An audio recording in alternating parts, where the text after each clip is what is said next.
मैं पैदा यहीं बिजनौर में बीना प्रकाश अस्पताल में हुई थी। वैसे मेरा जो गांव है वो बास्टा है, चांदपुर के पास, और वहीं पर मेरी जो बाकी परिवार है, दादा दादी जी वहीं पर रहते थे, और ताऊ जी ताई जी चांदपुर में रहते हैं। तो यहीं पर हमारा जो त्यौहार होता था, होली दीपावली, हमेशा यहीं पर बीतती थी। जो शिक्षा है वो मैंने दिल्ली में प्राप्त की थी, सरदार पटेल विद्यालय स्कूल से, पर जो मेरी बचपन की यादें हैं वो बिजनौर और चांदपुर से भी बहुत गहरी तरह से जुड़ी हुई। कोचिंग की बात करें, आज इसकी सिविल सर्विस से कहाँ से कोचिंग किया? जी, कोचिंग मैंने कुछ ली थी, पर साथ साथ में मैं सेल्फ स्टडी पर ज़्यादा ध्यान देती थी। कोचिंग में रेजिडेंशियल कोचिंग एकेडमी है, सेंट्रली फंडेड RCA में, तो वहाँ से मैंने कोचिंग में हेल्प ली थी। अपने जो फ्रेंड्स थे उनके साथ हम बैठकर ग्रुप डिस्कशन करते थे। जामिया में ही है RCA, जामिया मिलिया इस्लामिया यूनिवर्सिटी से अंतर्गत है रेजिडेंशियल कोचिंग एकेडमी, वहाँ से मैं हेल्प लेती थी। बाकी कोचिंग क्लासेस शुरू में ली थी, पर सेल्फ स्टडी मुझे ज़्यादा महत्वपूर्ण लगा। आपने देश में टॉप किया, क्या आपको विश्वास था कि IAS में टॉप कर जाऊंगी? ये IAS में टॉप करने का तो नहीं सोचा था, उम्मीद थी कि शायद लिस्ट में नाम आ जाए, किसी तरह देश की सेवा कर पाऊँ। तो खुशी है कि साथ साथ में पहली रैंक भी आ गई। आपने बिजनौर जिले का नाम रोशन किया है देश भर में। हाँ जी। बिजनौर के जो और युवा हैं उन्हें क्या मैसेज देना चाहेंगी? मैं सबसे यही कहना चाहूँगी कि जो आपका मन करे, जिस चीज़ में आपकी इच्छा हो, पैशन हो, उसको हमें फॉलो करना चाहिए। और मेरा इस चीज़ में इंटरेस्ट था तो मैंने इसमें किया, चाहे आपका खेल में हो, चाहे किसी और क्षेत्र में हो, जिसमें भी आपका मन करे आप उसी में मेहनत करेंगे तो शायद आपको सफलता प्राप्त हो। आपको जनता की सेवा करने का मौका दिया है भगवान ने, ईश्वर ने। हाँ जी। तो क्या बिजनौर के लिए भी आप कुछ सोचेंगे अगर आप कहीं ऊंचे पद पर जाती हैं तो? जी ज़रूर, मुझे जो जिम्मेदारियां दी जाएंगी, जिस क्षेत्र में दी जाएंगी, उनको भरपूर तरीके से मैं पूरा करने की कोशिश करूंगी। उत्तर प्रदेश मेरा पहला कार्डर है, पहला प्रेफर्ड कार्डर है। होपफुली उम्मीद है कि मुझे शायद इसी प्रदेश में सेवा करने का मौका मिले। बिजनौर प्रदेश में मुझे सेवा करने का मौका मिलता है तो और भी अच्छा। सरकार का महिला सशक्तिकरण पर सरकार का फोकस है, क्या कहना चाहेंगे?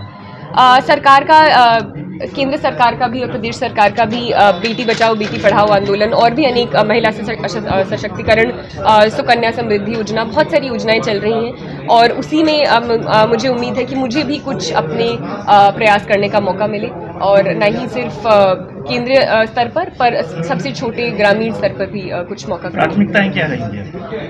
प्राथमिकताएं जो भी जिम्मेदारियां दी जाएंगी उनको भरपूर तरीके से पूरा करना सर्वप्रथम मेरी प्राथमिकता रहेगी। पर बिजनौर के जो और युवा हैं उन्हें क्या मैसेज देना चाहेंगी? मैं सबसे यही कहना चाहूँगी कि जो आपका मन करे, जिस चीज़ में आपकी इच्छा हो, पैशन हो, उसको हमें फॉलो करना चाहिए। और मेरा इस चीज़ में इंटरेस्ट था तो मैंने इसमें किया, चाहे आपका खेल में हो, चाहे किसी और क्षेत्र में हो, जिसमें भी आपका मन करे आप उसी में मेहनत करेंगे तो शायद आपको सफलता प्राप्त हो। आपको जनता की सेवा करने का मौका दिया है भगवान ने, ईश्वर ने। हाँ जी। तो क्या बिजनौर के लिए भी आप कुछ सोचेंगे अगर आप कहीं ऊंचे पद पर जाती हैं तो? जी ज़रूर, मुझे जो जिम्मेदारियां दी जाएंगी, जिस क्षेत्र में दी जाएंगी, उनको भरपूर तरीके से मैं पूरा करने की कोशिश करूंगी। उत्तर प्रदेश मेरा पहला कार्डर है, पहला प्रेफर्ड कार्डर है।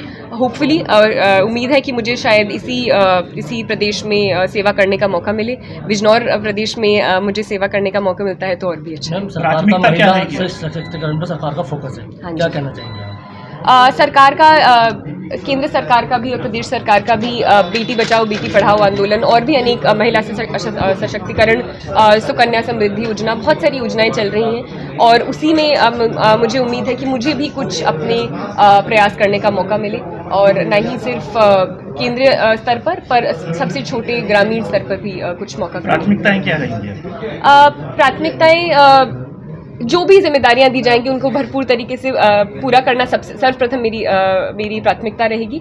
पर निजी तौर पर शिक्षा के क्षेत्र में, महिला सशक्तिकरण के क्षेत्र में कुछ ऐसे क्षेत्र हैं जहां मैं काम करना चाहूँगी। महिलाओं के ऊपर जो अत्याचार होते हैं उसको आप किस तरह से देखती हैं? क्या मैसेज देना चाहेंगे कि महिलाओं को अपने बचाव में कुछ करना चाहिए?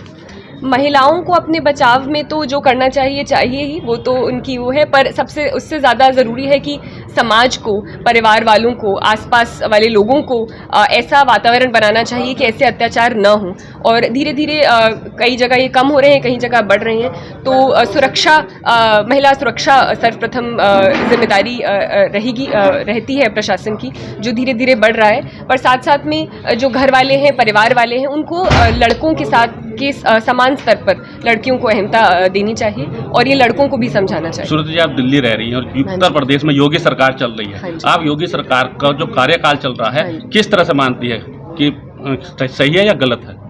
जी, सही गलत ये हर प्रदेश जो है और सरकार, केंद्रीय सरकार, प्रदेश सरकार भरपूर तरीके से अपने सभी कार्यों में काम कर रही है और उम्मीद है जहाँ पर भी, जिस भी प्रदेश में मुझे काम किया जाता है, मैं अपने स्तर पर और काम करना चाहूँगी। बाबा का बुलडोजर जो चल रहा है इस समय, उसको लेकर आप क्या कहेंगी? मैं अभी इस चीज़ के बारे में मैंने ज़्यादा पढ़ा नहीं है और हाँ, मैं नहीं कहना चाहूँगी कुछ। हाँ जी।